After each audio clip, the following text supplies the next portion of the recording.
focus for this evening is to link the positive things, the joyful thing in our life with some of the painful things. Before we do this, first we have to focus on pure mudita, as we have been doing for the last 6 days. That's to do mudita on ourselves, and then on the second group, which is our parents, families,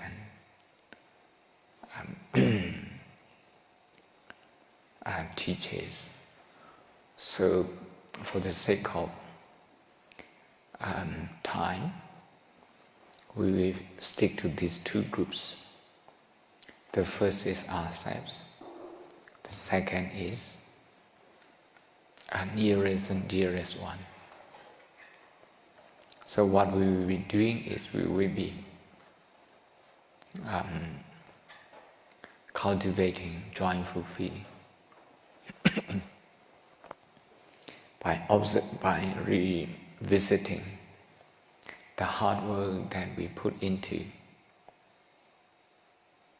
and the achievements that we have had and all the contribution we have made into the society, big and small.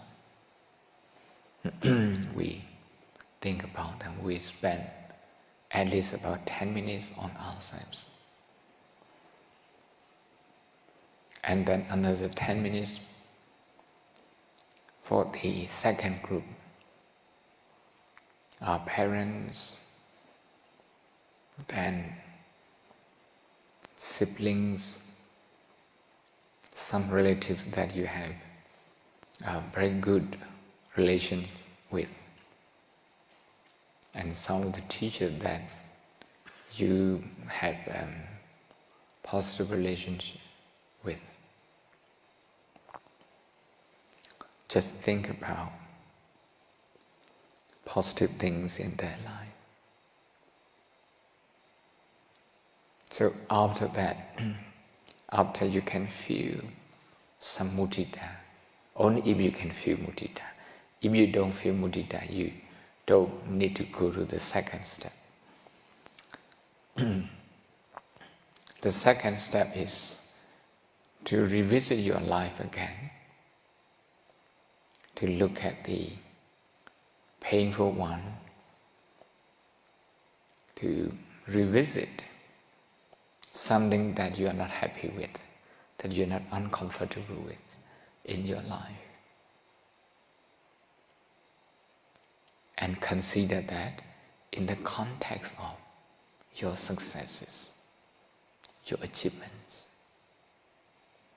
Yes, I have got many good things. I also have this particular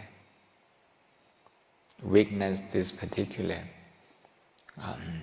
thing that I wish I rather don't have it.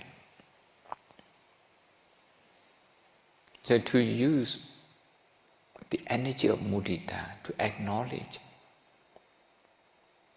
something very painful in our life. Sometimes it doesn't have to be very painful, but something that we are not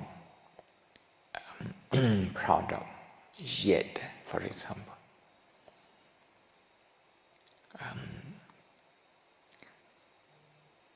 For example, I have many things that I have done and I can be proud of in my life. There are also things that I feel I have not met my responsibility fully, or I have not been able to do that. So to acknowledge that, to revisit that. The reason that we do this is as you will see in this video clip, to replace the negativity that we have about ourselves, about the people we have around us, to replace the negativity with positive. Before we look at this one, I'd like to say a little bit in Burmese. ဒီနေ့ညလည်းမုဒိတာအကြောင်းဆက်လက်ပြီးတော့ရှင်းပြမယ်နောက်ပြီးတော့မုဒိတာဘာဝနာဆက်လုပ်ပါမယ်ဒီနေ့ညမုဒိတာတော့မုဒိတာရဲ့အဓိက focus ကဘာတော့ဆိုခါတိုင်းနေ့လိုပဲနော်ဒီနေ့6ရက်နေ့မြောက်ခါတိုင်းနေ့လိုပဲကိုယ်ကြောင့်တွေးပြီးတော့မုဒိတာဖြစ်အောင်ကိုယ့်ရဲ့ကြိုးစားမှုတွေကိုယ့်ရဲ့အောင်မြင်မှုတွေအများအတွက်ကိုပါဝင်ပြီးတော့ကိုညီတဲ့အပိုင်းနဲ့အဲ့ဒါတွေတွေးပြီးတော့မုဒိတာပွားပါအကျဉ်းချင်းပွားပါအနည်းဆုံး9မိနစ်6မိနစ်အဲ့လိုအချိန်7မိနစ်နောက်ပြီးရင်ဒုတိယအုပ်စုအဲ့ဒါကမိဘနဲ့ဆရာသမားမိဘလို့ပြောရင်မိသားစုကိုပြောတာပေါ့နော်မောင်နှမတွေလည်းပါဆွေမျိုးတွေလည်းပါသူတို့ရဲ့ကောင်းတာတွေတွေးပြီးတော့မုဒိတာဖြစ်မုဒိတာပွားတယောက်ပြီးတယောက်ပြီးရင်ဆရာသမားအဲ့လိုသူတို့ကောင်းတာတွေသူတို့ကြိုးစားတာတွေသူတို့စေတနာတွေတွေးပြီးတော့မုဒိတာဖြစ်အနည်းဆုံးဒီနှစ်ခုကို15မိနစ်လောက်အချိန်ယူပါအချိန်ယူပြီးမှနောက်ဆုံးဒီဒုတိယ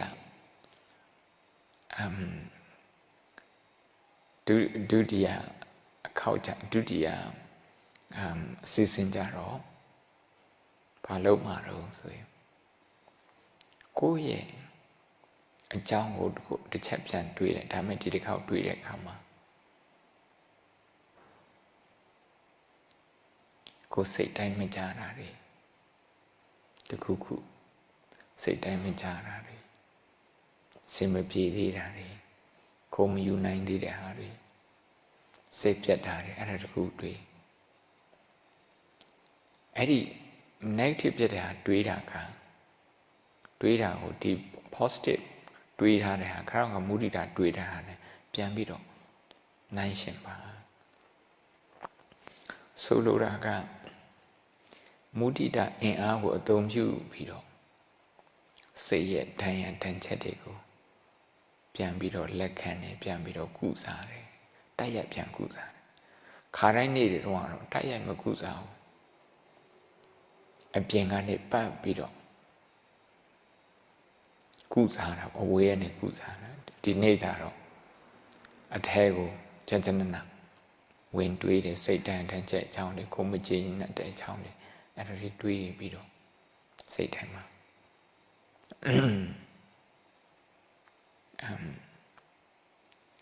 ရှိနေတဲ့စိတ်တန်တန်ချက်ကိုမုဒိတာနဲ့အစားထိုးတာ negativity ကို positive အရာနဲ့အစားထိုးတာဓမ္မပဒခါထာ122မှာမာဝမေညေထပုံညတာကုသိုလ်အထင်မသေးနဲ့နာမန္တအာကမိတ္တိတေးငယ်တယ်ဆိုပြီးတော့တကယ်ဖြစ်မလာပါဘူးဆိုပြီးတော့အဲ့လိုတော့အထင်မသေးနဲ့ဥဒ္ဒဘိန္ဒုနိဗ္ဗာန်ဒေနတစ်ဆက်ကြာလာတယ်ကုသိုလ်စိတ်မုဒိတာစိတ် positive ဖြစ်တဲ့ emotion အဲ့ဒါတွေဟာဥဒ္ဒကုံပေါ်ပြီးပုရိတိအရင်တော့ဘာမှမရှိတဲ့စင်အိုအကြီးကိုလည်းပဲပြည့်စုံပါတယ်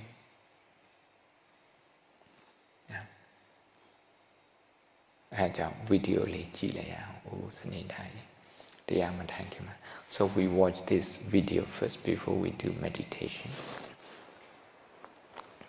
This is TED Talk by Dr. Rick Hanson.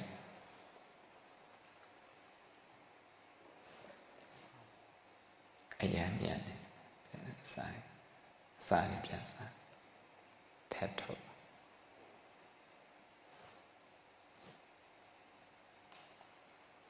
The name of the talk is Hardwiring Happiness.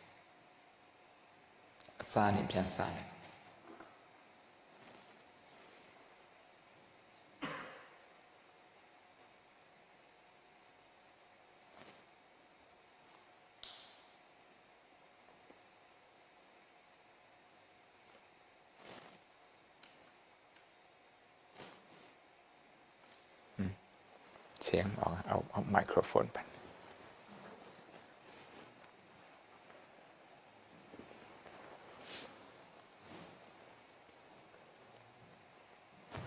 Hardwiring Happiness, that's a book that he has written.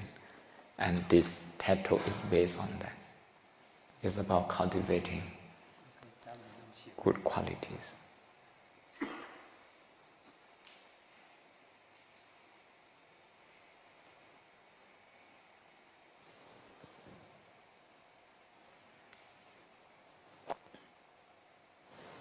He would say, if you take care of the minutes,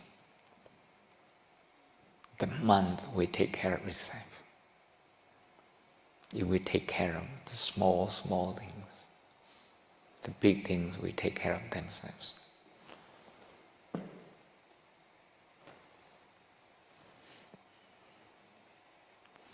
He would recount from his childhood. This University of California, Berkeley, the Buddha's brain, Buddha, oh no, Saoko Yiri, Mudita Jampio. Geroma, a time Jama Timia, a 19 kind of Ponsan Mubo. A young Masube Metumia, Tune, a pomelo chimbu, Edilo. A bag kind of dua. A tiny pido, a tiny chinilo. အဲ့ဒါနဲ့စိတ်ထဲမှာ negative တွေဖြစ်လာအသက်ကြီးလာတဲ့ခါကျတော့တိုက်တူရောက်သွားတော့လူတွေဟာသူ့ကိုကောင်းကောင်းမွန်မွန်ဆက်ဆံကြတယ်အဲ့လိုဆက်ဆံတဲ့အခါမှာသူကကောင်းတဲ့အတွေ့အကြုံကိုချက်ချင်းအာယုံတခြားအာယုံနဲ့မေးဖြစ်ဖုံးမဖြစ်ပဲနဲ့အဲ့ဒီအတွေ့အကြုံနဲ့ positive အတွေ့အကြုံလေးနဲ့ခဏလေးနေလိုက်တယ်9 seconds 10 seconds. So the trick is whenever he has a good experience, he would stay with that good experience, make effort to stay with that good experience, maybe half a minute, maybe 10 seconds, like that. Over time, that changes the brain. He's a neuroanalysis, neuropsychologist. Hardwiring happiness. Hardwiring happiness.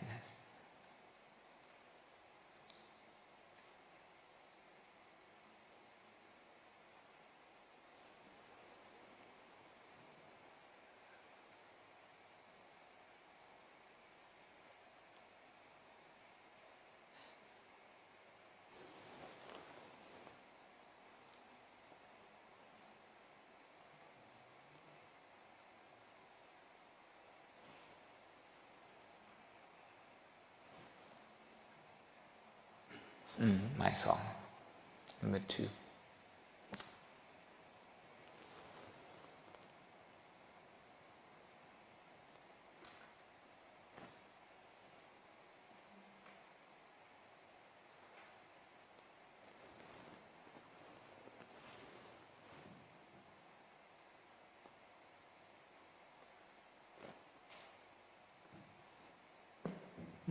Xiên bèo.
Hmm?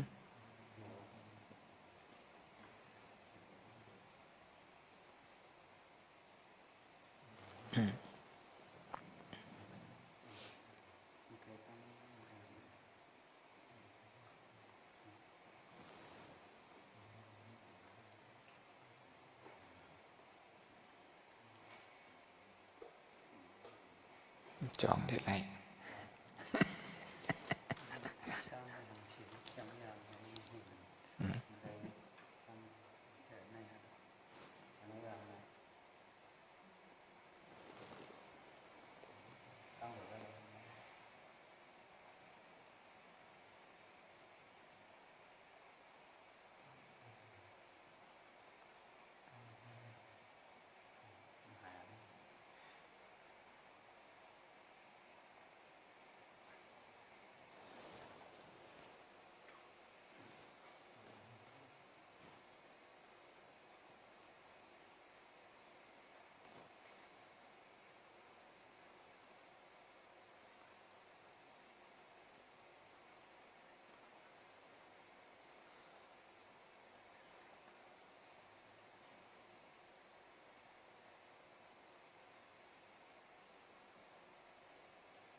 Wow.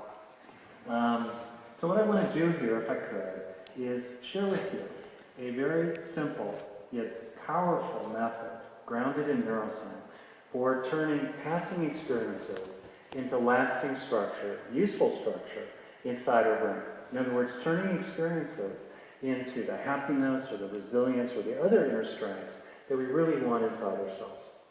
I sort of stumbled on this method when I was in college, but to explain the context, I have to take you back a little before into my own up and down childhood. So I grew up in a loving home of good parents, intact family, but I was very, very young going through school. I had a late birthday and I skipped a grade. And that combined with my kind of shy and seriously dorky temperament, you know, skinny glasses, pick glass for baseball, the whole thing. Well, what it led to were lots of experiences of being left out or put down by the other kids in school. Now, what happened to me was very small compared to, unfortunately, what happens to many, many other people. But we all have normal needs to feel cared for, to feel cared about. We're the most profoundly social species on the planet. You know, as we evolved in the Serengeti, exile is a death sentence. Causes have effects. And if we don't get the supplies that we need, bit by bit, it's kind of like we're living on a thin suit. You can survive, you can make it, but there's a hollowness and emptiness inside. In my own case, hopefully this will work, yes, I ended up with lots of bad thoughts and feelings inside of me as a result. Then I went off to college, and I began to notice something really powerful and interesting.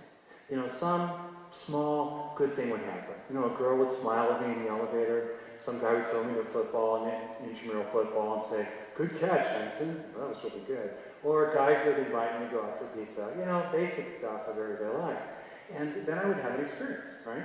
I would feel a little included, or a little wanted, a little appreciated. Then the question is, what would I do with that experience? If I dealt with it like I usually did, which was to kind of ignore it, you know, let it pass along, you know, I kept feeling lonely and inadequate. But I began to notice that if I did something different, if I stayed with it a dozen or so seconds in a row, it felt like something was gradually coming into me that was actually good. And I began feeling better and better and better and more confident. Any single time I did this wasn't a, you know, mind-blowing moment. I had a few of those through other means. But the good things really did add up over time for me, definitely. And now, years later, many years later, as a neuropsychologist, I began to understand what I was actually doing. It wasn't just changing my mind. I was actually changing my brain. That's because, as the neuroscientists say, neurons that fire together wire together. Passing mental states become lasting neural traits. Bit by bit, I was actually weaving these resources into the fabric of my brain and therefore my life. There are many examples of the ways in which mental activity can change brain structure. For example, taxi cab drivers in London at the end of their training have a thicker brain and a key part called the hippocampus that does visual spatial memory. And a different kind of example, I don't know if anybody in here experiences stress, all right, occasionally. Well, if we have the experience of stress, that releases cortisol in the body, goes up into the brain. Cortisol gradually stimulates the alarm bell of the brain, the amygdala, so it rings more loudly and more quickly, and cortisol weakens. It actually kills neurons in the hippocampus, which besides doing visual spatial memory, calms down the amygdala and calms down stress altogether. So this mental experience, stress, especially if it's chronic and moderate to severe, gradually changes the structure of the brain, so we become progressively more sensitive to stress. All right. The mind can change the brain to change the mind. Knowing this is really valuable because the inner strengths, to go back to the beginning of my story here, the inner strengths that we all want, happiness, positive emotion, determination, feeling love, confidence, the virtues, the executive functions, those are all built out of the brain. The question is how to actually get them into the brain. The interesting thing is that most of the wholesome qualities, mind and heart, that help us cope with life, including coping with hard things, and have a lot inside ourselves to give to other people, most of those inner strengths are built from positive experiences of those strengths. If you want to feel more confident, for example, have more experiences of accomplishment or coping. If you want to have a more loving heart, practice more moments of compassion or kindness for others. The problem is that to get these experiences into our brain, we have to overcome the brain's hardwired negativity bias. This negativity bias means that the brain is very good at learning from bad experiences, but bad at learning from good ones. In other words, good experiences kind of bounce off the brain unless we do a little thing that I'm going to tell you about in a moment. Meanwhile, bad experiences sink right in. The reason for the negativity bias is that our ancestors had to pay a lot of attention to bad news, because if they survived it, they had to remember it forever, right? Once burned, twice shot. These days, we have ordinary experiences of this. Think about a relationship you're in, right, with someone you live with, work with, sleep with, whatever. You know, let's say 10 things happen in a day with that person. 5 of them are positive, 4 are neutral, 1 is negative. Which is the one we tend to think about as we go to sleep, right? That's why a lot of studies show that a good long-term relationship typically needs at least a 5-to-1 ratio of positive to negative interactions. That's a cautionary tale, right? All right. So that's the negativity bias. It creates a fundamental bottleneck in the brain that creates a weakness in both informal efforts and formal efforts to grow, to heal, to train ourselves in different ways. You know, whether you're a psychologist like me, or a meditation teacher like me, or a corporate trainer, or a coach, a parent, I'm also a parent with my wife, or you're trying to help people in one way or another, we tend to be very good at activating positive mental states. But are we very good at helping people install them in the brain? I don't think so. There's been this long-standing assumption that if we just get a good thing going, somehow it will sink in. What can we do? We can learn to take in the good, to pop open this bottleneck in the brain, and gradually weave good experiences into the fabric of our brain and our life. So I thought we could actually do it here right now. Something experiential, all right? It is Marin County. Now, we could go for it. So we'll just try it right now. It's a little weird, a little artificial. Why not? All right, just go for it. So I'll take you through this kind of informally, then I'll explain what we just did. So if you could, bring to mind someone that you know cares about you. It could be a pet, it could be a group of people.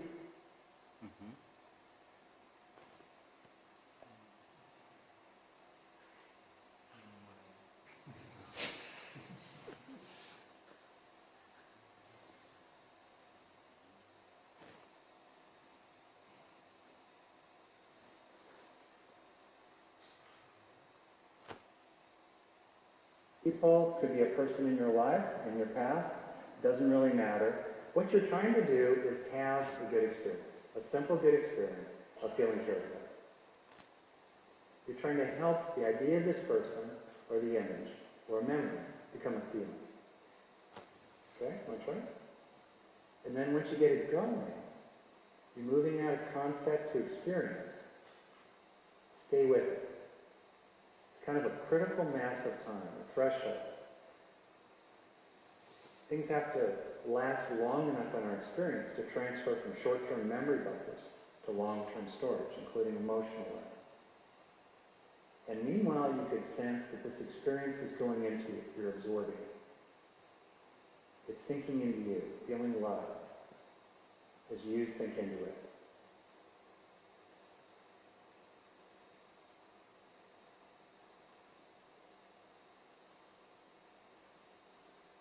A simple moment, 10, 20 seconds, usually won't change our life. But bit by bit, it can really make an enormous difference. I'd like to tell you the little steps of taking the good. They're very simple. I even have a clever acronym that you can use to remember them. Our daughter thought of the last word of the acronym. Very important, so I want to give her credit. So, in the first step, have a good experience. We've got to activate. We've got to get it going. Right? The brain is like an old school cassette recorder. It records the music by playing it. We have to have an experience. In the second step, enrich the experience. Help install this activated mental state into your brain as a neural trait. Let it last, help it grow in your body, help it become increasingly intense. Give yourself over to it. And in the third step of taking the good, absorb it. Sense and intent that it's sinking into you. This will prime memory systems. This will sensitize them so they'll be more efficient at encoding the experience into neural structure. And then, if you want to, the optional step is to link the positive experience with something negative. You got to be a little careful about this because you don't want to be hijacked by the negative. But if you can stay strong with the positive, it will gradually associate with the negative. Neurons that fire together wire together. And it'll go into the negative to soothe it, ease it, even gradually replace it. And you can use this step of taking in the good, where you're linking positive and negative, for yourselves or for children or for clients, students, or others you care about. You can use this method to heal old pain or neglect, whether in adulthood or childhood, even reaching down into young parts of yourself. To kind of sum it up here, we have 4 steps that become an acronym HEAL, H-E-A-L. It's an easy way to remember it.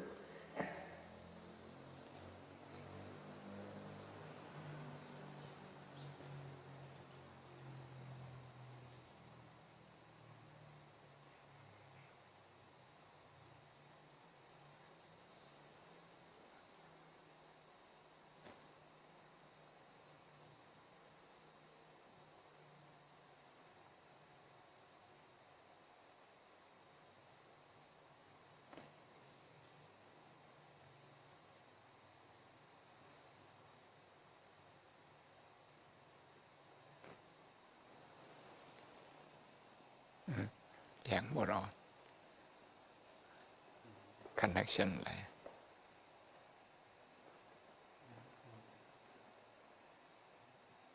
Lại cái này có lẽ.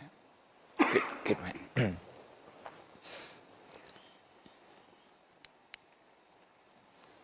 So we got the message now. HEAL. HEA, we have been doing that for the last 6 days. This evening we're going to do the last one, which is linking positive and negative. As a neuropsychologist, I began to understand the optional step is to absorb it and, if you like, link it. So it really becomes a part of you. Now, this may seem a little complicated. We all know how to take in the good. We all know how to help some good life lesson land, some good experience with other people. We know how to let these things land. In a nutshell, this whole thing boils down to, on my verbiage here, to 4 words. Have it and enjoy it, right? Especially enjoy it, so it becomes a part of you. This is not about covering over negative truths, right? Paradoxically, the more we take in the good, we're more able to see the bad and do something about it. You know, in fact, this is about taking control of the brain's Stone Age bias, right, in the 21st century, to excessively focus on the bad and over worry about it. Right? Any single time we do it isn't going to change our life, but the gradual accumulation, both in the flow of our day and at special times if we want to, like at meals or at nighttime before bed or after meditating or a workout, we can gradually build this up inside ourselves. You know, I think of it as the law of little things, right? It's usually lots of little bad things that take us to a bad place. And it's lots of little good things that take us to a better one. There's a saying they have in Tibet. I think about it often. They say, if you take care of the minutes, the years will take care of themselves. I find that so hopeful, isn't it? Right? What's the most important minute in your life? It's the next one. Right? Can't do anything about the past. A few minutes into the future, we start losing a lot of influence. But the next minute is a phenomenal opportunity for us. Like me back in college, or any one of us today, or over the course of this evening, what will we do with the most important minute in our life? Right? And especially, what will we do with the good that's authentically available to us in it? Will we waste it, or will we, a few times a day, or even more, actually take it into ourselves? For me, there's a Buddhist saying that really speaks to the heart of the opportunity in the most important minute of our life. It goes like this. Do not think lightly of good, saying, it will not come to me. Drop by drop is the water pot filled. Likewise, the wise one, gathering it little by little, fills oneself with good. So, may you and I and all beings everywhere, little by little, fill ourselves with good. So, thank you.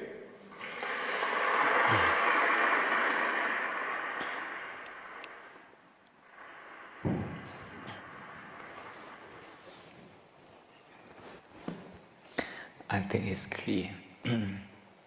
What we have to do is to stay with good thing longer according to this. And we have been doing this for the last 6 days.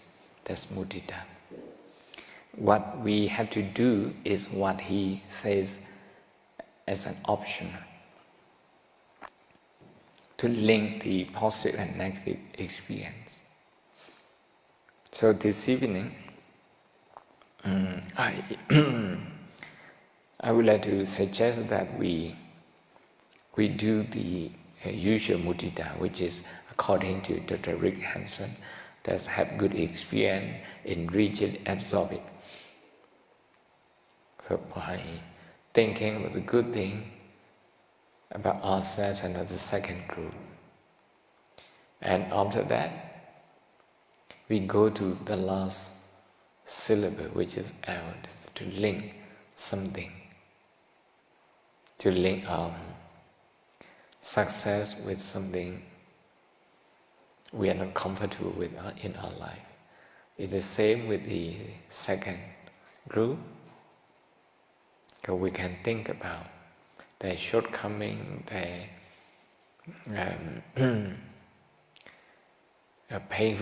some painful experiences in their life, against the blessing, the fortune, the hard work, the positive thing they have in life.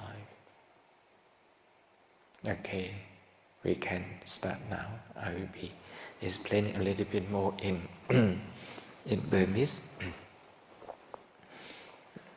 ဒီနေ့ညတရားထိုင်မုဒိတတရားထိုင်ပုံထိုင်နေရတော့စောပိုင်းပြောသလိုပဲမုဒိတာဝါပြီးတော့ကောင်းတာတွေးပြီးစိတ်ထဲမှာမုဒိတာဖြစ်လာရင်အဲ့ဒီမုဒိတာဟိုပျော်ရွှင်တဲ့စိတ်ပီတိစိတ်ကိုယ့်ရဲ့ဘဝထဲမှာကိုယ်စစ်ပြစ်ခဲ့ရတဲ့အရာတစ်ခုမကျေနပ်တဲ့အရာတစ်ခုနောင်တရတဲ့အရာတစ်ခုပေါ့မုဒိတာအင်အားနဲ့သူ့ဘာတွေးပါအဲ့ဒီလိုသွားတွေးတယ်ဆိုရင်မုဒိတာအင်အားကြောင့် အဲ့ဒီစိတ်ဓာတ်တန်ချက်တွေအာရော့သွားနိုင်ပါတယ်မနေ့ကကိုရိုနာဗိုင်းရပ်စ်အကြောင်းပြောရနေရမှာကိုရိုနာဗိုင်းရပ်စ်က negative ဖြစ်တဲ့အရာဖြစ်ပါတယ်စိတ်ဒီဝူဟန်ဗိုင်းရပ်စ်ကကြောက်စရာစိတ်ပူပင်စိုးရိမ်စရာတစ်ခုဖြစ်ပါတယ်ဒါပေမဲ့မနေ့ကဘုံဘုံဘာပြောတော့ဆိုတော့လူလောကကြီးထဲမှာလူသားတွေအားလုံးနိုင်ငံတွေတော်တော်များများစုပေါင်းပြီးတော့ကောင်းတိုင်းလုပ်တာတွေရှိပါလုပ်ခဲ့တာတွေရှိပါတယ်စေပညာလောကမှာအဲ့ဒါတော့ဘာလို့စ조사ပြီးတော့ယောဂတွေဟိုလေ့လာစေးတွေပေါ့အဲ့ဒီလိုနဲ့ဗလိယောဂမရှိတော့ဘူးငှက်ဖျားယောဂမရှိတော့ဘူးကင်ဆာယောဂတော်တော်များများနဲ့ကုနိုင်ပြီ2013-14အဲ့ဒီတော့ပေါ်ခဲ့တဲ့ SARS တို့ MERS တို့နောက်မကြခင်ကပေါ်တဲ့အာဖရိကမှာပေါ်တဲ့ Ebola တို့အဲ့ဒီယောဂတွေကိုလည်းပဲဆေးတွေတွေ့နိုင်တယ်ထိန်ချုပ်နိုင်ခဲ့တယ်အကောင်းနဲ့ဆိုးနဲ့တွဲပြီးတော့ကြည်တာပါအဲ့လိုကြည်တဲ့အခါမှာမုဒိတာလုံမထားတဲ့ပုဂ္ဂိုလ်ဆိုရင်စိုးရိမ်တဲ့စိတ်ကအနုကြံစီသွားတယ်အခုဒေါက်တာရစ်ဟန်ဆန်သုံးတဲ့စကားလုံး hijack လုပ်သွားတယ်အနုကြံစီသွားဆိုတာကဆွဲခေါ်သွားတာစိုးရိမ်တဲ့စိတ်ကဆွဲခေါ်သွားတယ်ဒါကစိုးရိမ်လို့မပြီးတော့အဲ့လိုဖြစ်တတ်တယ်ဒါကြောင့်နေစဉ်ဘဝမှာတွေ့ကြုံရတဲ့စိတ်ဖြစ်စီမှုတွေကင်တွယ်နိုင်ဖို့အတွက်မုဒိတာအင်အားလိုပါတယ်မုဒိတာနဲ့ဆိုရင်အဲ့ဒီစိုးရင်စရာတွေကြောက်စရာတွေကိုတွေးတဲ့အခါမှာအဲ့ကြောက်စိတ်ကကိုယ့်ကိုအနိုင်ယူမသွားဘူးလို့ပြောတာဒီနေ့ညကြည့်လိုက်တဲ့ဗီဒီယိုကလစ်ကဘုံဘုံတရားဟောရင်မချပြတယ်ဗီဒီယိုကလစ်လေးပါသူကဘာတော့ဆိုလူသားတွေဟာပျော်ရွှင်မှုကိုဖန်တီးတတ်တယ်ဒါပေမဲ့အဲ့ပျော်ရွှင်တဲ့စိတ်ကြာရှိတည်တတ်အောင်တော့မလုပ်နိုင်ကြဘူးအဝတ်စားလာလေးဝတ်လိုက်စိတ်ပျော်ရွှင်တယ်အဲ့ဒီပျော်ရွှင်တဲ့စိတ်ကြာခံအောင်မလုပ်တတ်ဘူးအစာတော့ကောင်းကောင်းလေးချက်စားတယ်စားတဲ့ချိန်မှာ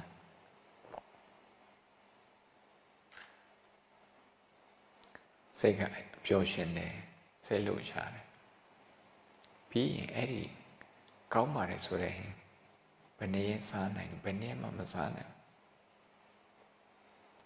ဟင်းကောင်းကြောင့်ဖြစ်ပေါ်လာတယ်ပျော်ရွှင်မှုမထိန်နိုင်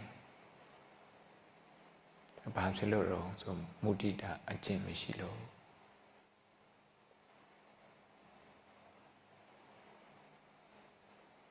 လူလောကကြီးထဲမှာဘုံဘုံတို့တိုးတက်တယ်ဆိုပြီးတော့ရှေးတုန်းကလူတွေကိုတော့မှအထင်သေးတယ်ဘုံဘုံတို့ခုခေတ်လူသားတွေကိုပျော်ရွှင်တဲ့စိတ်အကြာကြီးပေးနိုင်လားဆိုမပေးနိုင်ဘုံတို့ငယ်တော့မျိုးနယ်တိုင်းမှာတော့မှတယ်လီဖုန်းတွေမရှိပါဘူးအခုကျတော့ iPhone တွေနော်ဒီလက်ခံဖုန်းတွေလူတိုင်းမိဘရှိတယ်အဲ့ဖုန်းတွေရခါစားတော့စိတ်ကပျော်ရွှင်တာပေါ့ပျော်ရွှင်တဲ့စိတ်ဖြစ်အောင်လုပ်တတ်တယ်လူသားတွေရဲ့စွန့်ရင်ဒါပေမဲ့တရားထိုင်တတိပဋ္ဌာန်တရားတွေကရုဏာမုဒိတာတရားတွေဒီတရားတွေမပါဘူးဆိုရင်တော့ဖြစ်ပေါ်လာတဲ့ပျော်ရွှင်တဲ့စိတ်ကိုချရှိအောင် မထိန်ထားနိုင်ပါဘူးဒါကြောင့်မုဒိတာလေ့ကျင့်နေကြတာဒီနေ့ညကြတော့မုဒိတာအင်အားကိုအသုံးပြုပြီးတော့ဘဝမှာမပြည့်စုံတာတွေအားငယ်ရတာတွေစိတ်ညစ်ရတာတွေအလိုမကျတာတွေစိတ်တိုးတာတွေအဲ့ဒီဟာတွေနဲ့ပြန်နိုင်ရှင်းပြီးတော့ကြည့်ဖို့ပါပဲ15မိနစ်လောက်တရားထိုင်မယ်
to dedicate our meditation practice to the Triple Gems and liberation, and also share our merits with all living beings. Imaya Dhammanudhamma Padipadiya Buddhaṃ Bhuje. Imaya Dhammanudhamma Padipadiya Dhammaṃ Bhuje. Imaya Dhammanudhamma Padipadiya Sanghaṃ Bhuje. Adayimaya Dhammanudhamma Padipadiya Jadi Jara Yadi Maranama Padi Mujisa Dhamme Punya Asawakaya Vahang Ho Idame Punya Nibbanasa Pajayo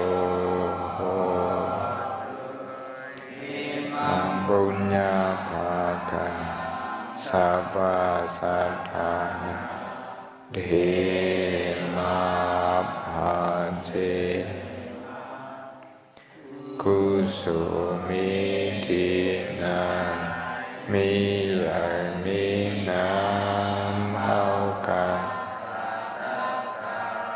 Lai Sang Parnima Lai Sen Kampa Đấng sen đấng đốn na chêm bi chêm sang chêm sát chêm cô quyền ya Sayadaw nở Sayadaw là Ananda Sayadaw là đấng sen khen đồng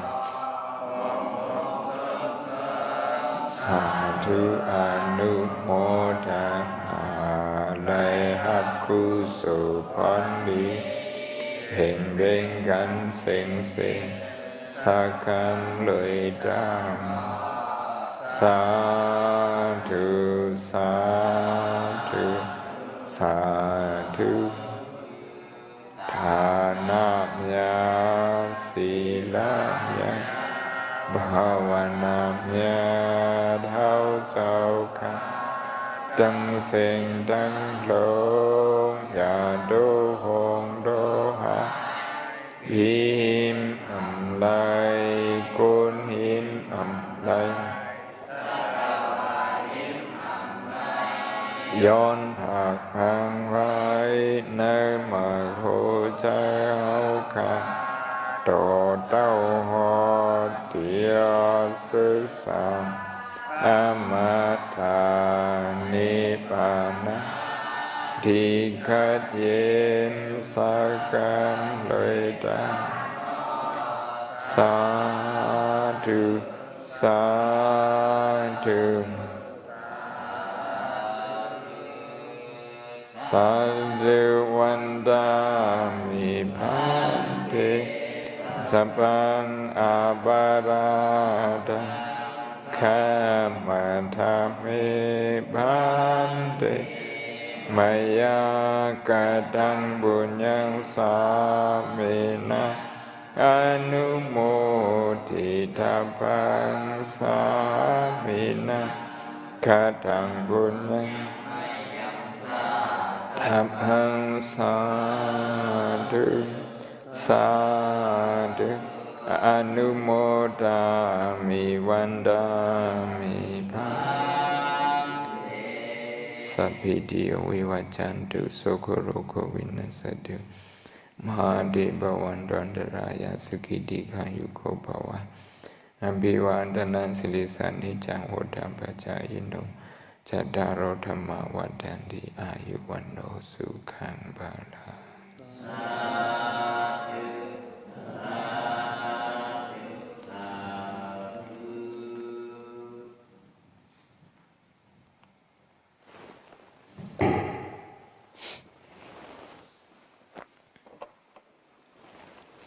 มีครับ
Can you briefly translate your questions so that they can understand? Just briefly.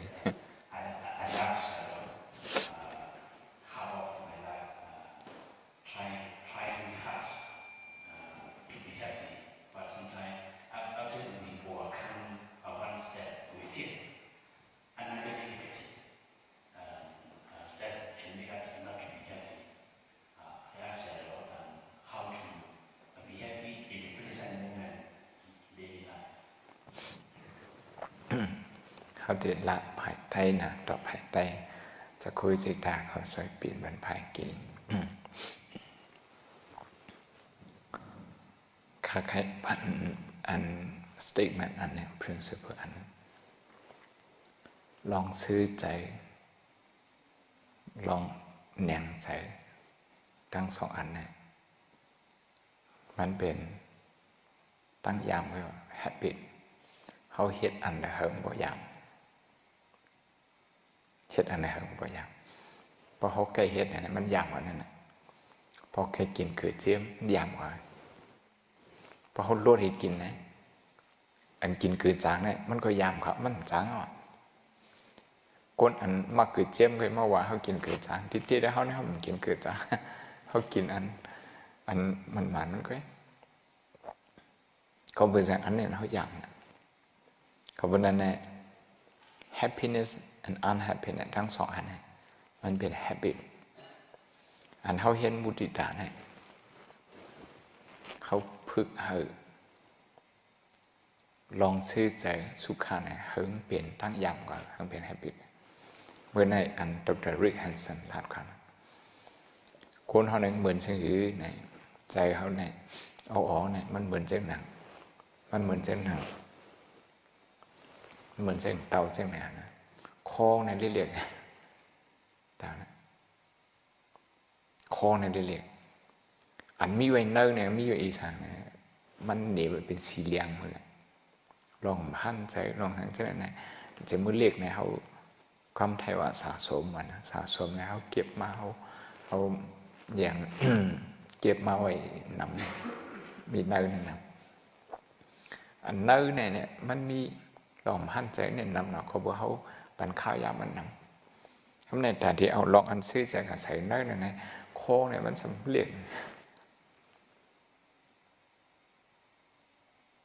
เมื่อไกลนั้นมันควักในคอเนี่ยมันพยายามเนี่ยมันว่ากัน a dozen second 1 มินิเนี่ยมี60 second เหมือนซึ่งว่า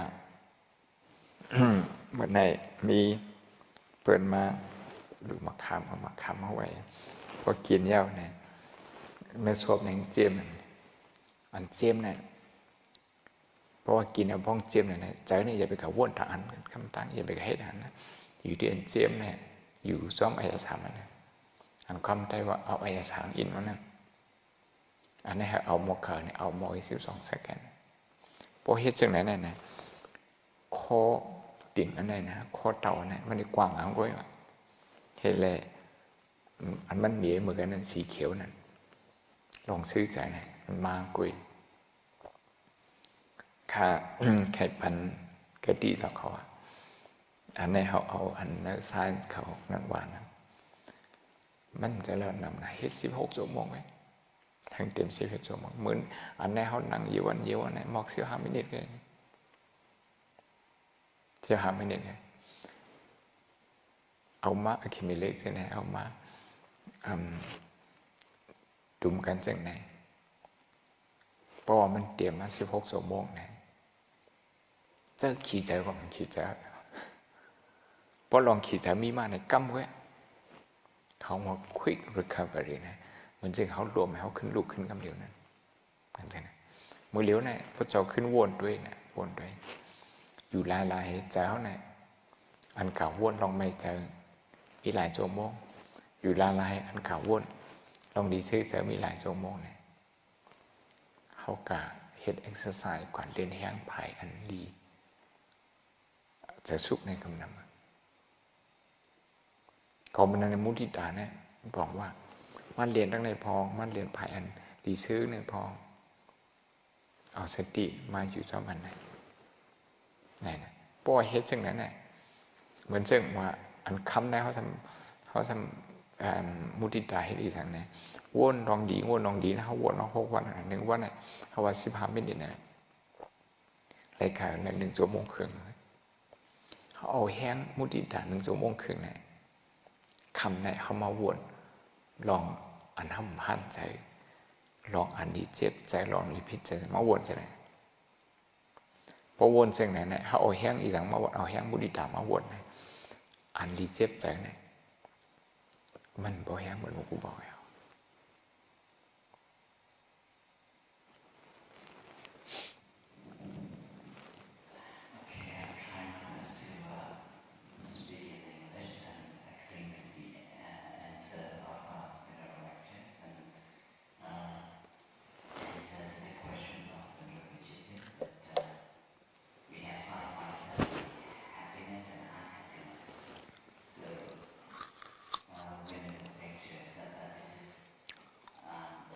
habit as a habit or all habits that we react and accumulate for many times, side by side. For example,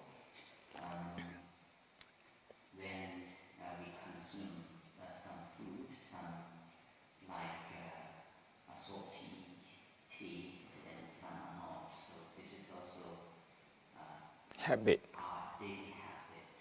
So when we can change our habit, so it's going to be okay. But at the beginning, yes, there is difficulties, and because our mind just find it difficult to be with new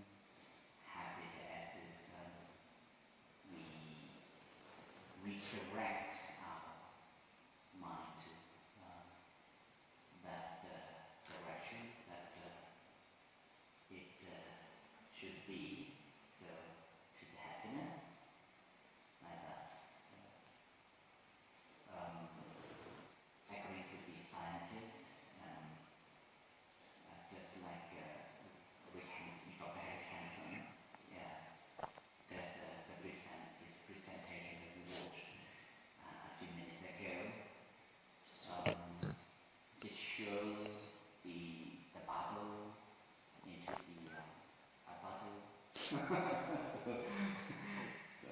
in order, it's going into the bottle. So, for example, at the first attempt, just like it, the mouth of bottle. So it's really difficult, but when using some effort and mindfulness, and it's just likely as if it's enlarged and open.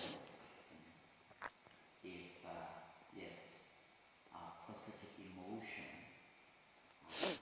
have the space to go in. So it's next step by step, it goes smoother and smoother like that. So the main important thing is that we use our mindfulness and we direct our attention to the positive side. So that's going to be okay. And scientists also recommend that if we keep going on practicing this for 16 hours. 1-6. Yes. 1-6. Yeah. 16 hours. So it's work. So we receive benefits. Thank you. 16 ชั่วโมงเลยนะเจ้าวิจิตรการเจ้าเหตุทางยามมาวนลองอ่านคำใจมานะการ16 ปีลงในเขาย้อนเจ้าใน16 ชั่วโมงเลย I would like to comment you a question, and you can learn from the Sayadaw that the Buddha said, Adityan Naru Sosandi, Napasanandi Nagana Pesopandi Najapindi, Dinamo Pasindi. And you can look at this, also slowly, and you'll never be stupid.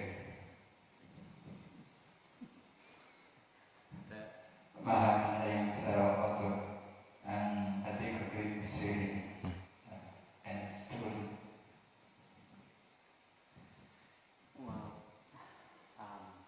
I still have difficulty in some point, and maybe my mindfulness and my experience of Mudita is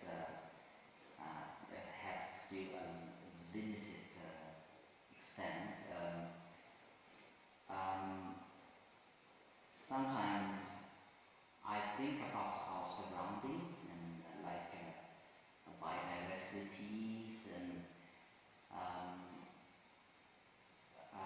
I just think about our human beings just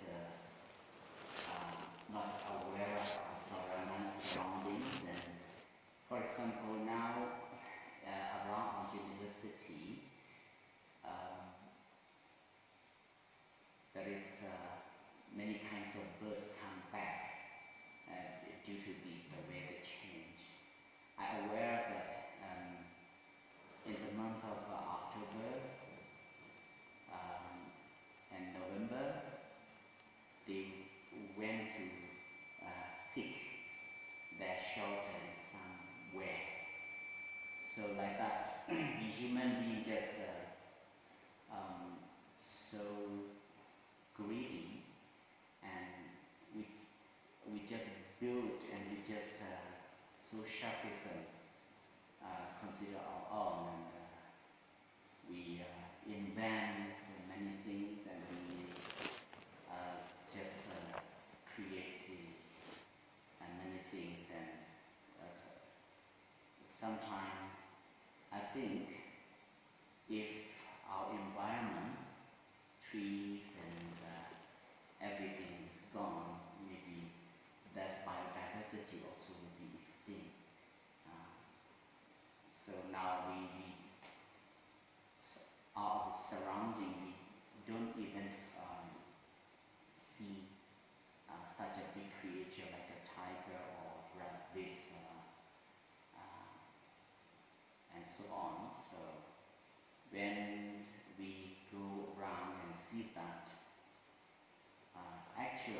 because this is beyond our capacity to convince people. So in the practice of mudita, it doesn't cover enough.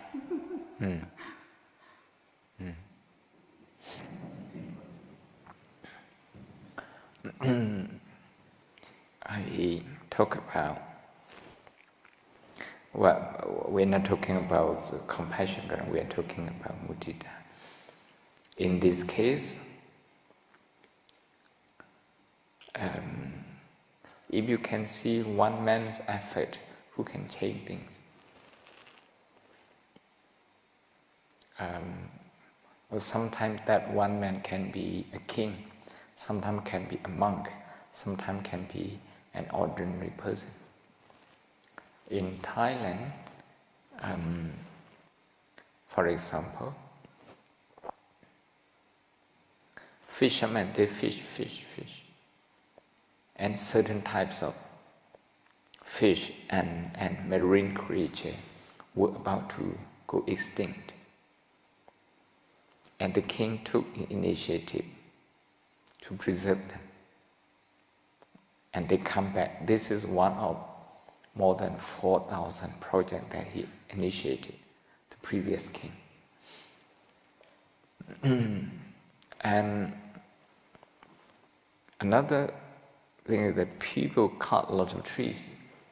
They cut trees earlier than our country. Deforestation happened there first. So that affected the soil. Soil erosion happened very quickly. Later, even grass, didn't grow. The land became barren. And what did the king do? He researched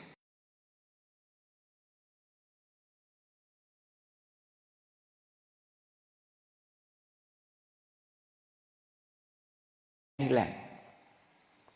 That grass will rehabilitate the soil.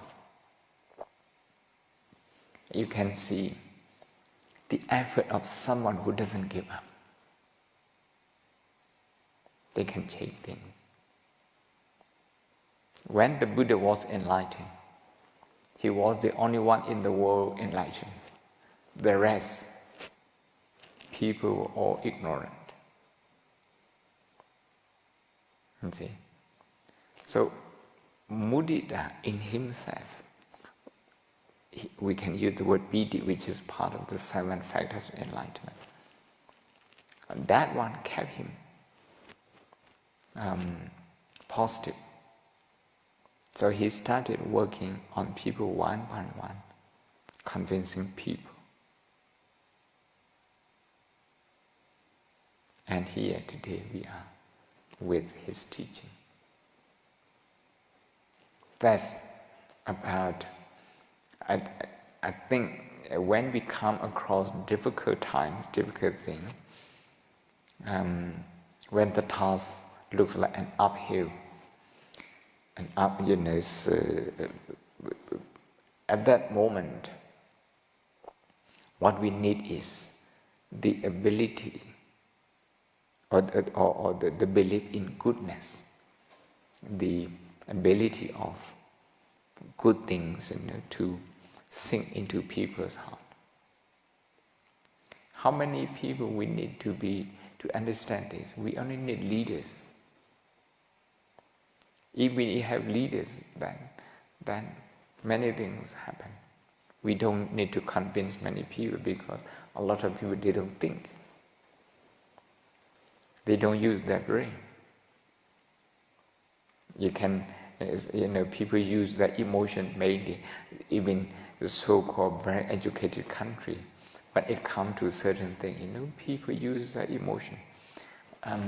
Dr. Rick Hansen uses one word earlier, emotional learning. Emotional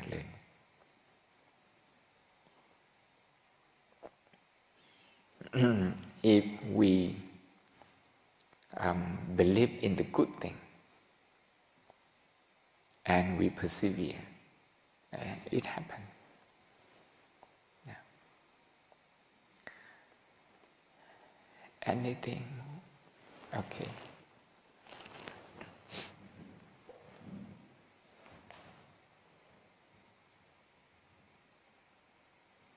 Good evening, Sayadaw.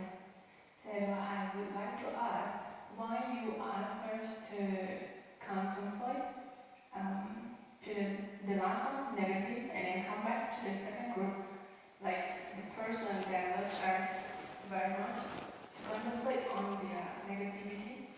Why?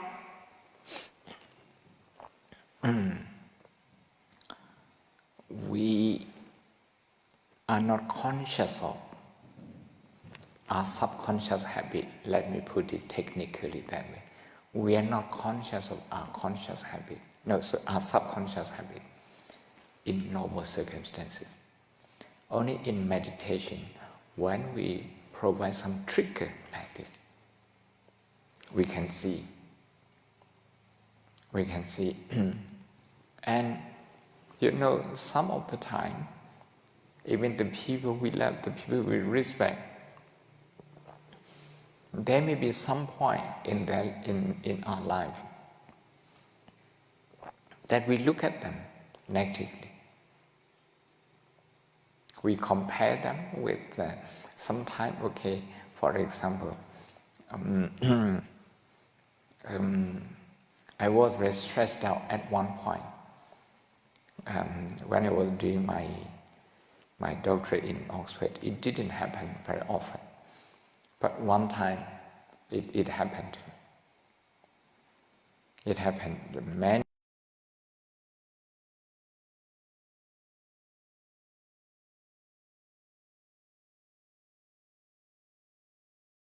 Since I was young to go to Oxford. You see, I saw everyone getting there a lot younger, and then they seem to be coping a lot better at that moment. Because emotionally I was negative at that time. So I saw, I look at it. That must have come from somewhere when I didn't get my way and I used to blame them. There must be connection. So in order to acknowledge this element in my subconscious mind, I need something good, I need something positive, some power, some energy to cope with that. And I use Mudita energy. Now, my mother was the only child, and her uncle was very learned, but her being a woman, okay, she was never sent to school. So she didn't know how to read and write. But she was a very clever lady. Socializing skill and the ability to take care of the whole family. That thing she had. So when I look at all the positive things, how she cope with difficulties in her life, the kind of strength that she had, resilience that she had, the generosity that she demonstrated to other people. She supported many monks.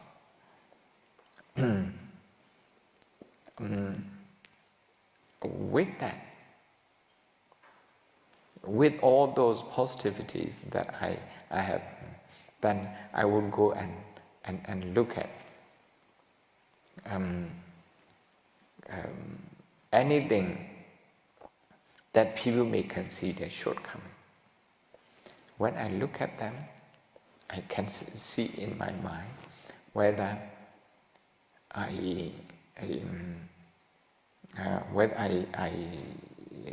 look down on her, whether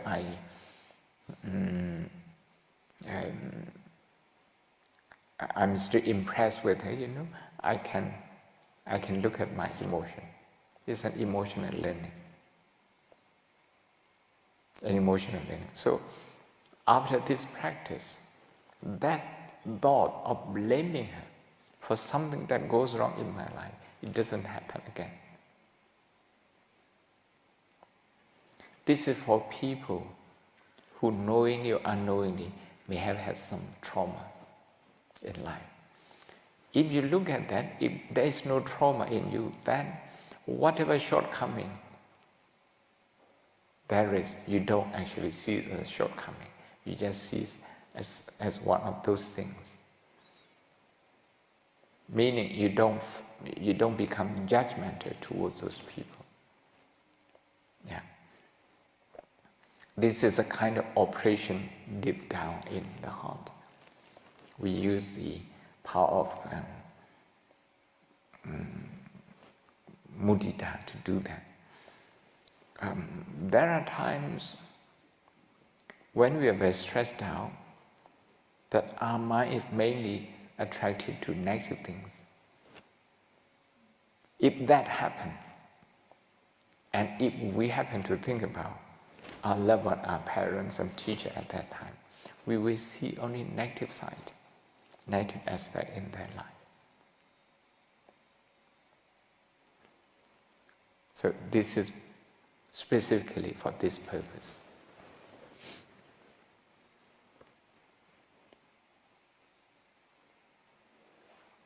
Can I help? Please, here. Question. Yeah, here, microphone. You can have many questions. I could see you writing down many. I would say, you do what you say, and I pay respect to you at all time. I heard some you are saying in teachings that is we should feel compassion.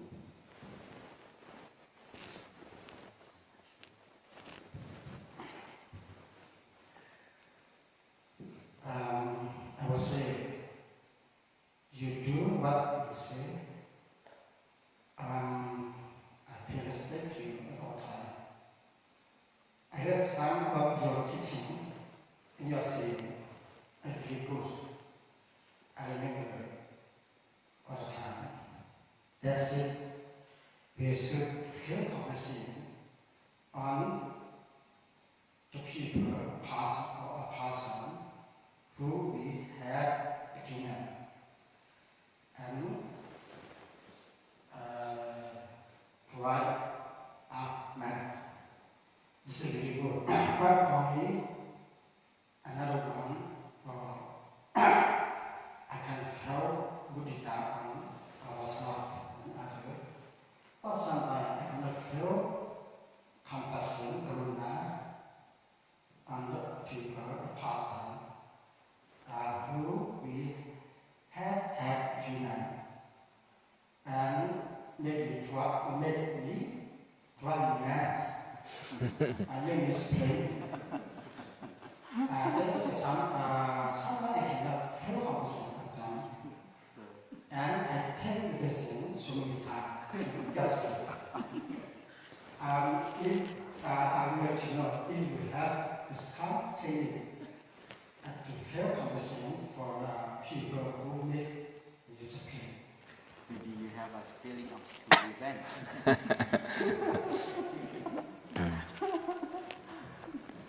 You find it difficult to have compassion for somebody you have had an argument with. You jump one step. That's the thing. You jump one step. Before you have compassion for that person, you have to look at anger here. You have to look at tension in your heart, anger in your heart, unhappiness in your heart about that person.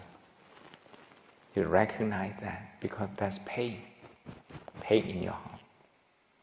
So the compassion actually should be directed to your own heart, not to that person, because at that moment you are suffering, you are in pain. When you cannot have compassion for that person, you are in pain. This pain is caused by anger.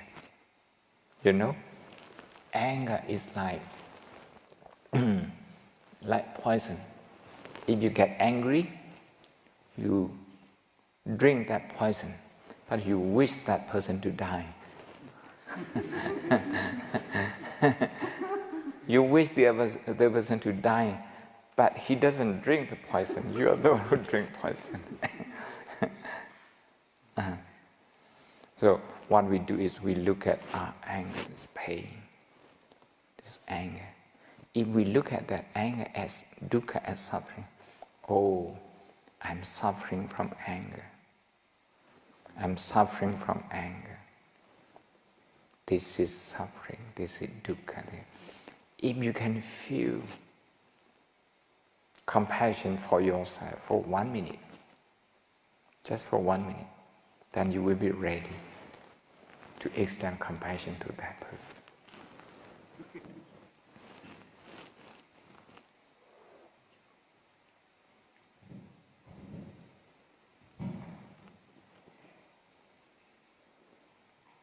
As you say, when we try to do Buddha meditation, we have to look at all things, the good thing what we have done, but sometimes the party that appear of both mind and eye can make in our mind.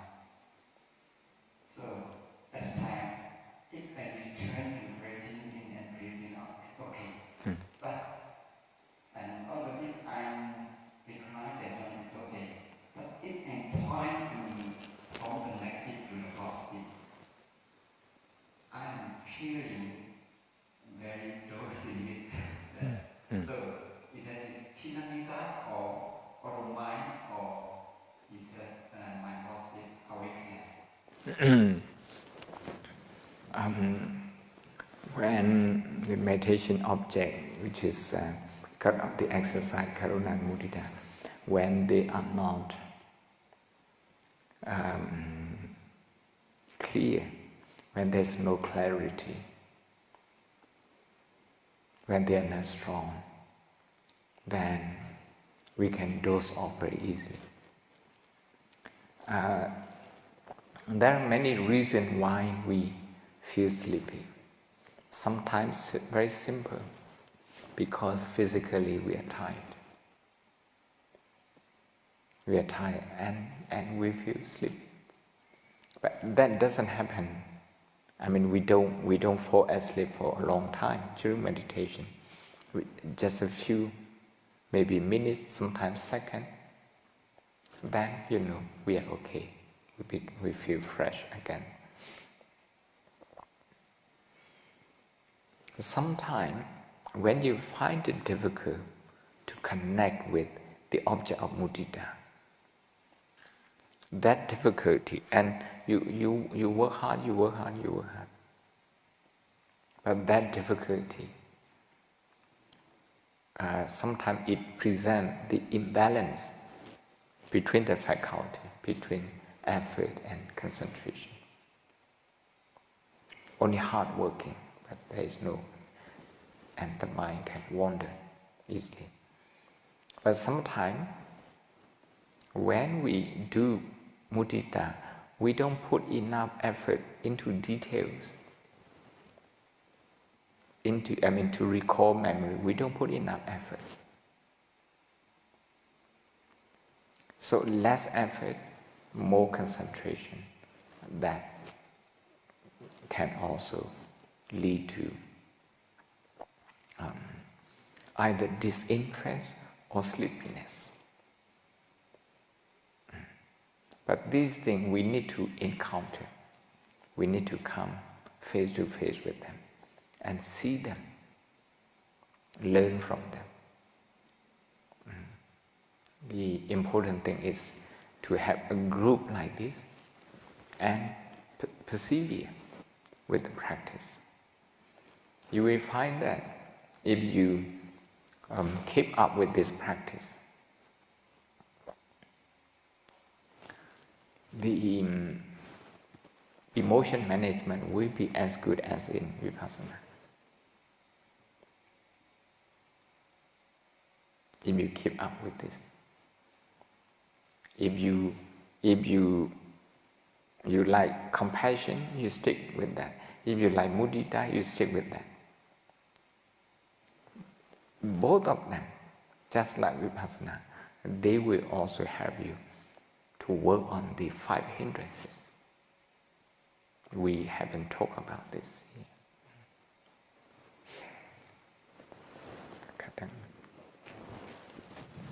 I just like to relate the question I asked a few years ago. I just come to have a connection that can define with what we call in Myanmar is the Namyo because Namyo is Rahu.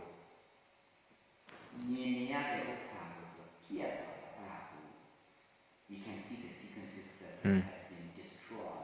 We feel that cannot come back again or something like this. The fear or something. Yeah. This is what we have been talking from day 2.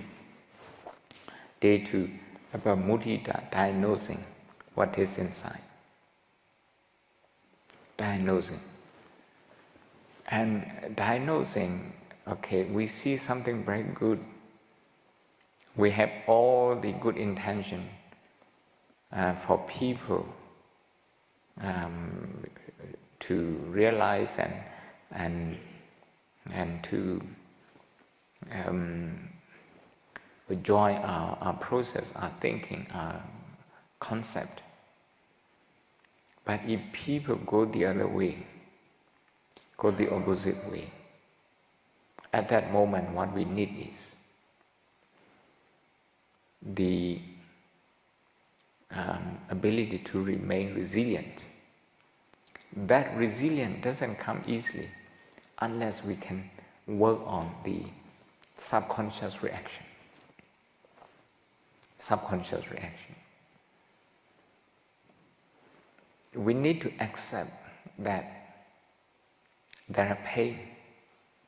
There are pains out there. There is suffering. This is the very reason that there is suffering. This is the very reason we should develop 10 parami. If there is no dukkha, no suffering, the Buddhist practices, they don't make sense. A lot of them don't make sense. So it's based on suffering. So from the very beginning, we have to expect disappointment, we have to expect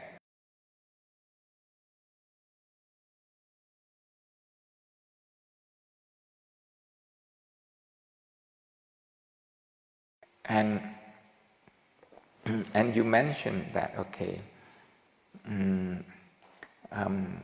you feel bad because there is great opportunity lost and think something will never come back again. But here, that may be so. That may be so. Something may not come back again. Maybe the birds, maybe the tree.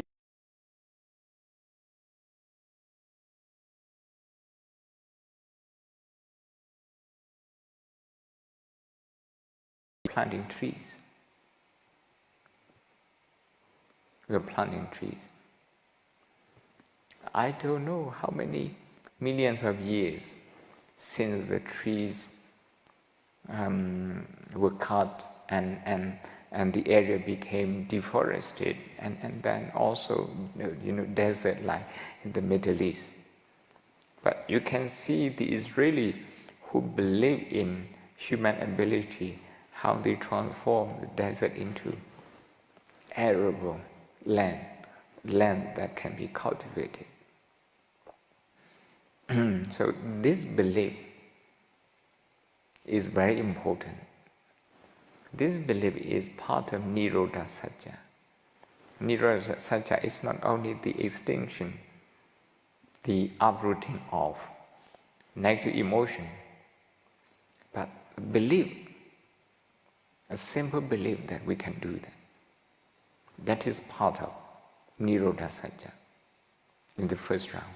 That is why Nirodha Satya comes before Magga Satya, before we actually put things into practice. So psychologically, if we go to a doctor, the doctor would diagnose what's wrong with us, and he would tell us this can be cured. Only after that, he would give the medicine. Diagnosing is observing the symptom, dukkha satya. Diagnosing the cause of it, samudaya satya. After he has diagnosed it, before we were given anything, the doctor would tell us, this can be cured. The prognosis, this can be cured. And that belief in, but that the doctor believes himself, and that we believe in him, makes the difference. Otherwise, we will never take the medicine that he gives.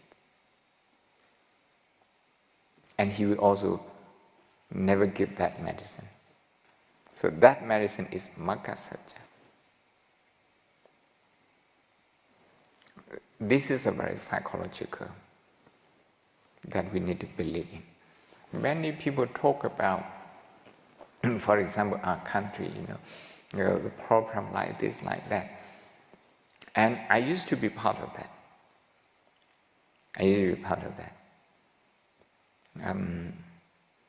But lately, after this kind of practice, I come to think that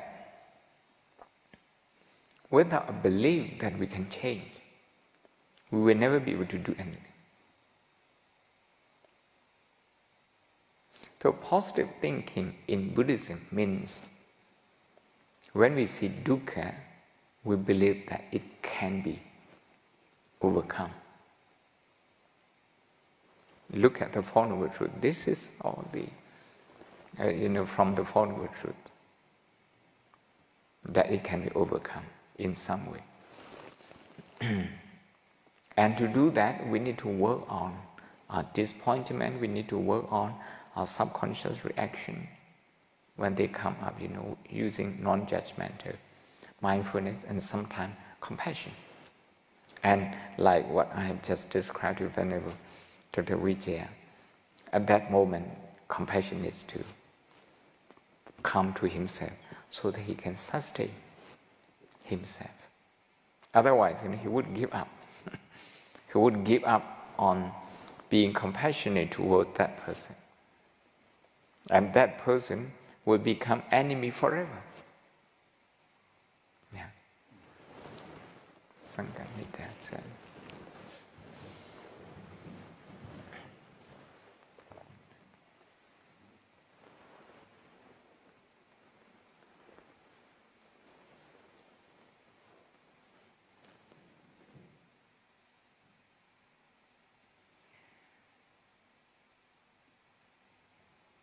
So when I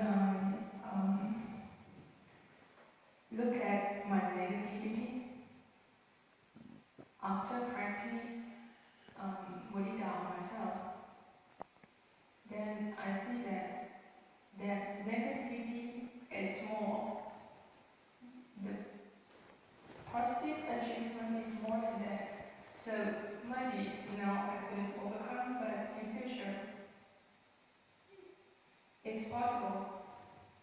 So the disappointment reduce, just like before, like when there's something I couldn't overcome in my last vacation. When I went to meditation, I went to a place, I went to be a volunteer there, so I saw that sick people there, disabled people, but because of the dirtiness, then the first day when I reached, I felt that I can't do it. Very dirty, and the smell and the urine, the wound, and then I stayed in a room. I didn't go to be volunteer for one day, and then I was very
disappointed with myself. Why I can't help these people? And then in my grace retreat, the meditation teacher, he said, you should be ubeka. In this world, you can help everyone, but you couldn't help some people. You have to be let go. Don't be sad with that. I don't know whether it is correct. I have to let go and I cannot help you. I don't want to contradict your teacher.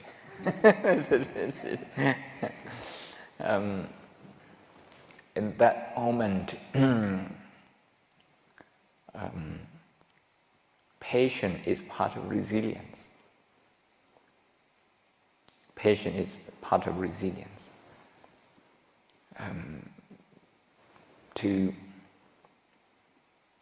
hold ourselves up when we can't do anything, when many things are beyond our control.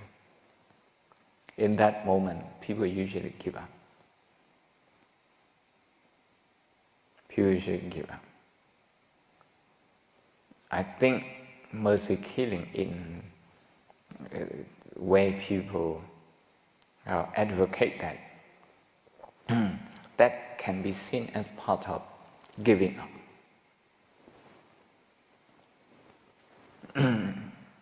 So, I mentioned the other day that many people believe they couldn't do anything with Ajatasattu and Angulimala. People actually give up.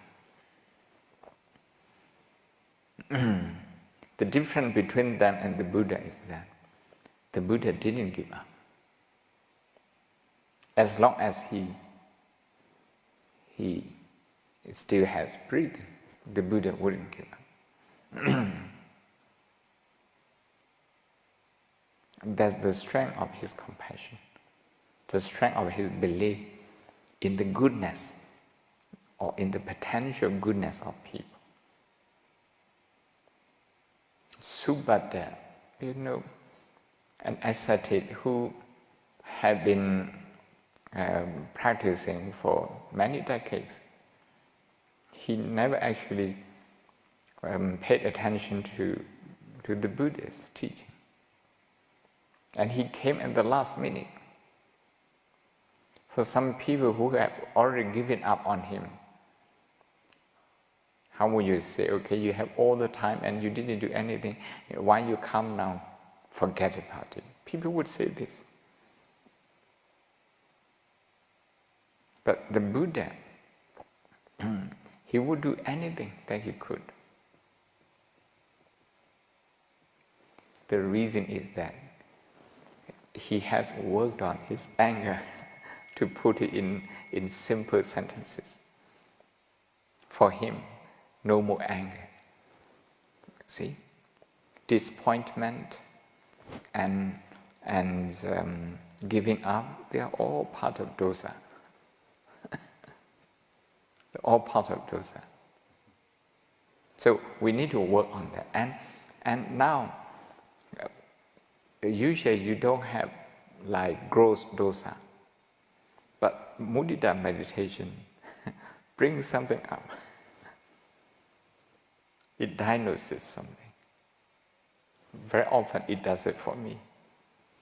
Karuna meditation diagnoses something, mudita diagnoses something.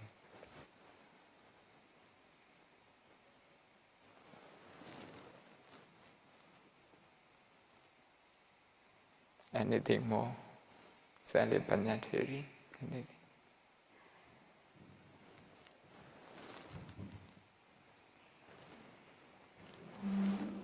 So I'd like to add some comment on Sally's and Amita's experience.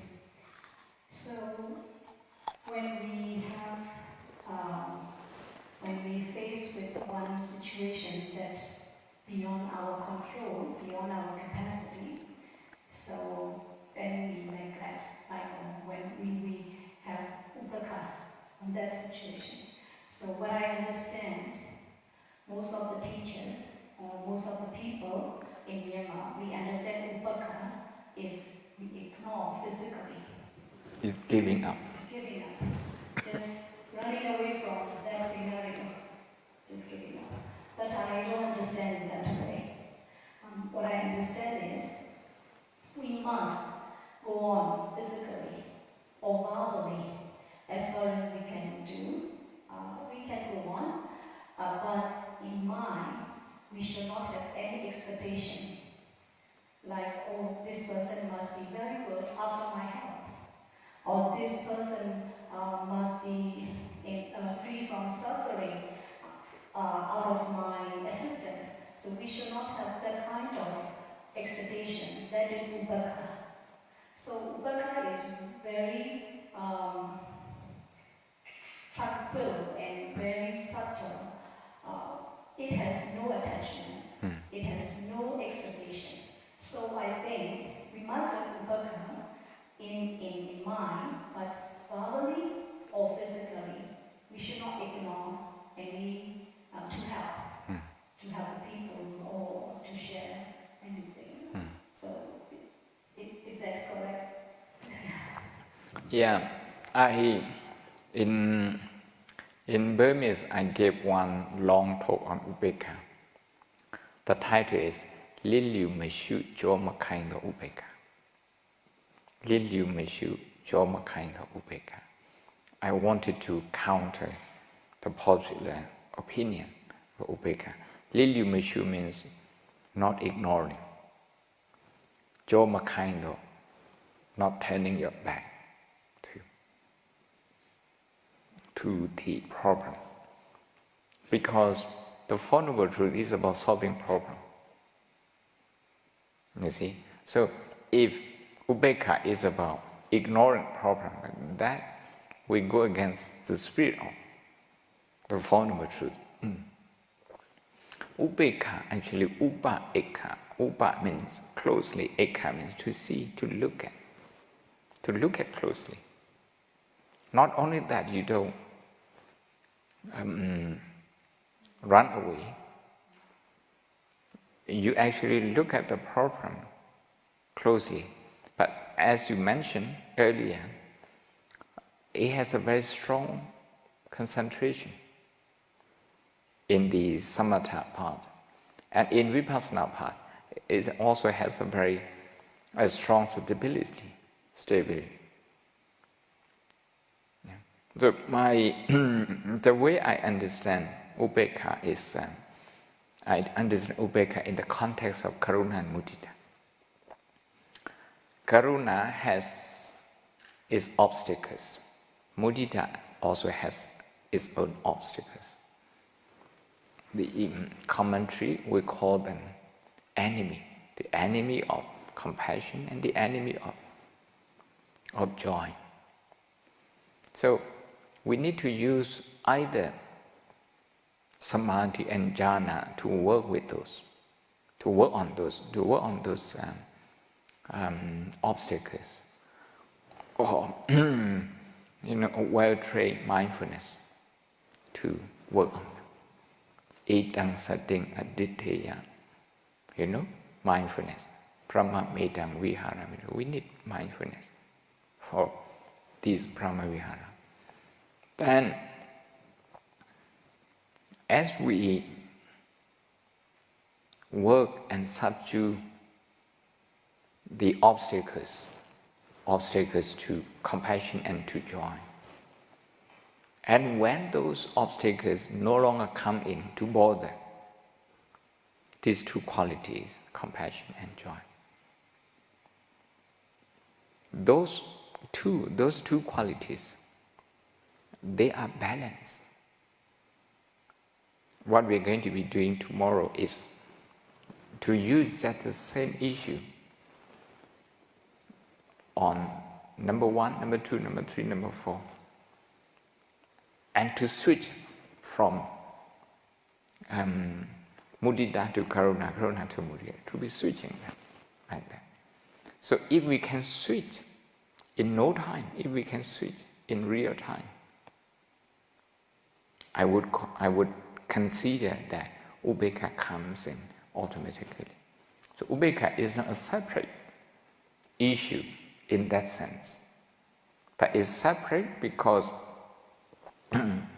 at that moment, Upekkha no longer focuses on the object, which is the suffering people, the joyful people.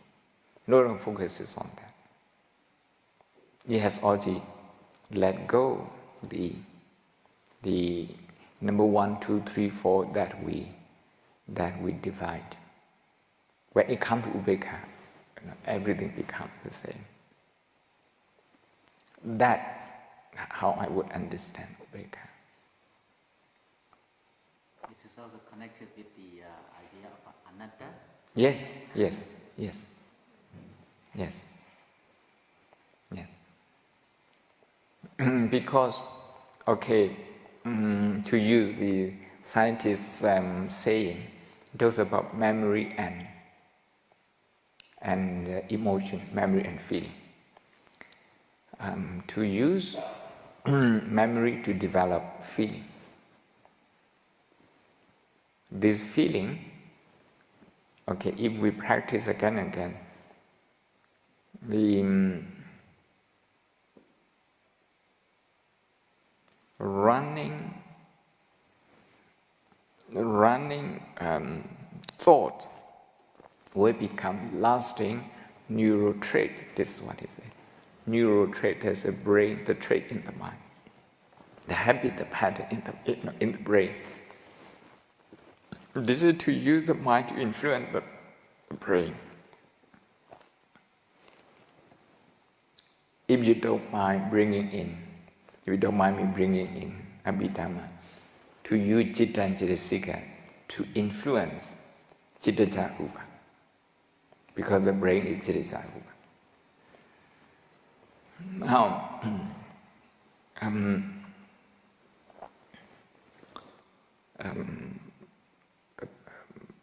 the way to do that is to first to work on the positive one. And then when the positive one are strong and we can no longer be hijacked by negative emotion, then we should actually work with the negative one. By working like this, at the end, the two will become one. You can put it in many ways. You can say the good has replaced the bad, or the bad has been suited. You can say whatever you want, but both the good and the bad, the joyful feeling and the sad feeling, both of them, they will lose their influence to shake the mind. To shake the mind. That's Upekkha. Yeah. Yes, Sayadaw. I had that experience when I practice today.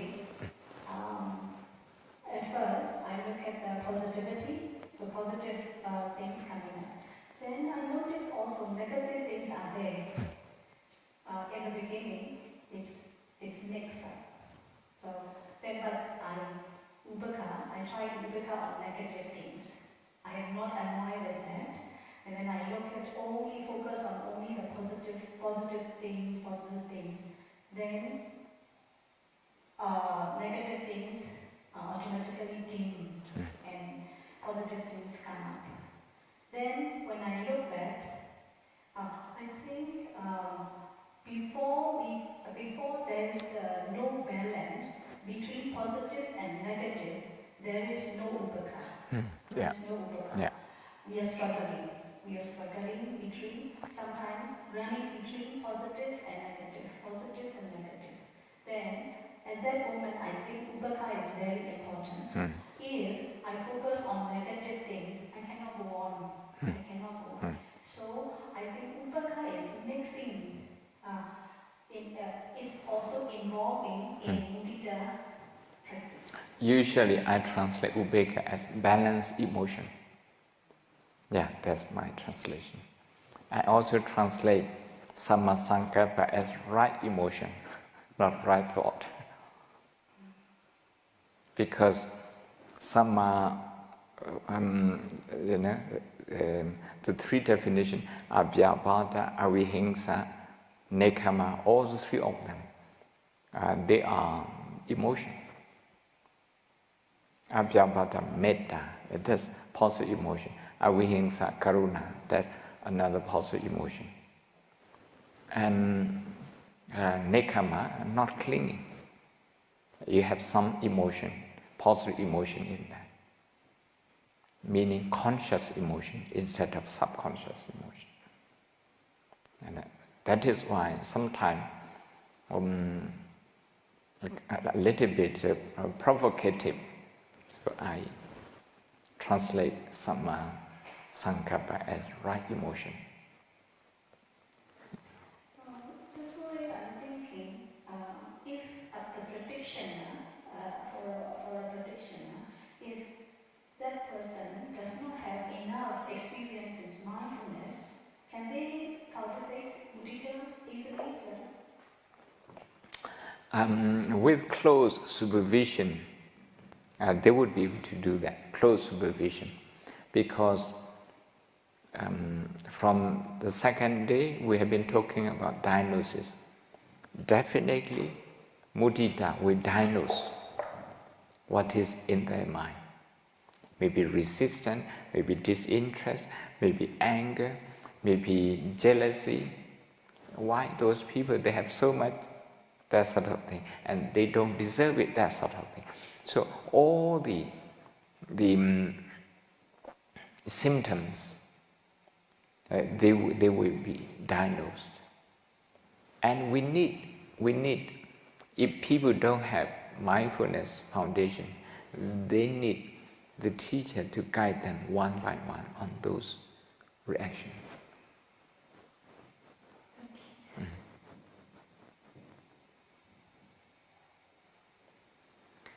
Okay, tomorrow one more day, mudita, just one more day. Okay. So.